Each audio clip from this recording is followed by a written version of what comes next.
Hello everybody, I'm probably going to end up regretting this, but I wanted to have a video talking about my first impressions of Starfield because I'm seeing people on the two polar opposite sides of the fence, either praising the game or hating on the game, and I kind of wanted to have a more objective opinion to those of you that are on the fence of whether or not you should end up playing the game and what you can expect from it. Unlike everybody on Twitter, I've actually played more than 5 games in my life, so flicking a light switch on and off in my spaceship does not in any way, shape, or form make me think that it's next gen. Frankly speaking, I think that I can easily recommend this game just because it is going to end up being on Xbox Game Pass, and that's just so cheap and affordable that the game and the content you're gonna get out of it, like it's a big game and there is a lot of stuff in it. That said, is it Game of the Year worthy? Is it something that is going to end up affecting you as a person? No, it's just Skyrim and Fallout again. So to clarify, Bethesda still hasn't upgraded their game engine since Skyrim, and so a lot of the faults with the game engine and game's design are still present in Starfield. Rather than comparing Starfield to Skyrim, I would more aptly compare it to Fallout, but just say that it's a space theme instead of post-apocalyptic. Now, the irony is that I don't think Bethesda has a clue of how to make a space sim. Not that this game is supposed to be a space sim, but what I mean is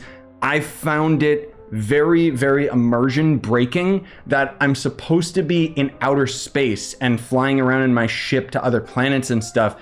And it doesn't really feel like that because you're spending 90% of your time within corridors and dungeons. Now, yes, that makes sense because obviously most of the planets are going to be uninhabitable. So the only places that you would explore would be like dank, dark caves and stuff like that. But there's something to be said about Skyrim and Fallout where I think that the level of exploration is a lot funner because you might go from point A to B and you end up zigzagging across and, you know, touching upon all these different caves and dungeons along the way. Whereas in Starfield, you kind of can just fast travel from A to B and skip everything in between. Ironically, you have to go out of your way to start exploring the content in the game because you can just fast travel everywhere with your ship already. And furthermore, if we take Skyrim or Fallout, where it's just one big flat map, you know, with hundreds of dungeons all over the place, basically with Starfield, it's like they took 5 dungeons, put it on a planet, took another 5 dungeons, put it on another planet. The content feels stretched thin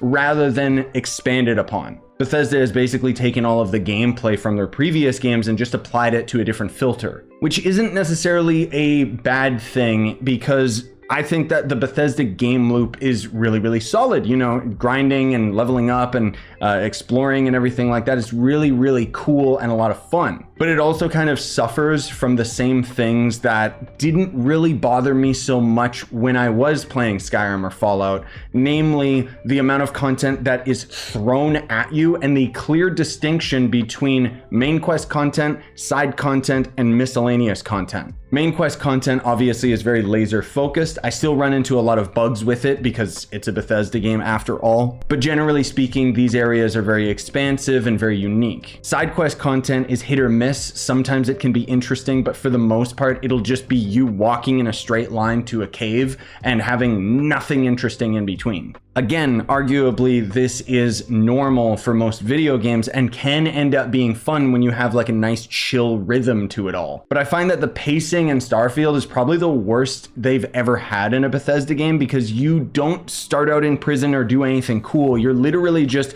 mining, and then you find a rock that is apparently some big collectible thing like in No Man's Sky. Next thing you know, you've got a spaceship and you're free to just explore the galaxy without earning any of it. There's also just a lot of things that the game overwhelms you with early on without properly explaining any of it. I think that this is why so many people say it takes around 10 hours before this game starts picking up, because by then you probably understand a lot of the systems and mechanics that go into the game to make it more interesting. So yeah, I mean, at the end of the day, I'm just trying to kind of knock this game down a couple pegs because I'm seeing people praising it for basic features that are not new or next gen in any way, shape, or form.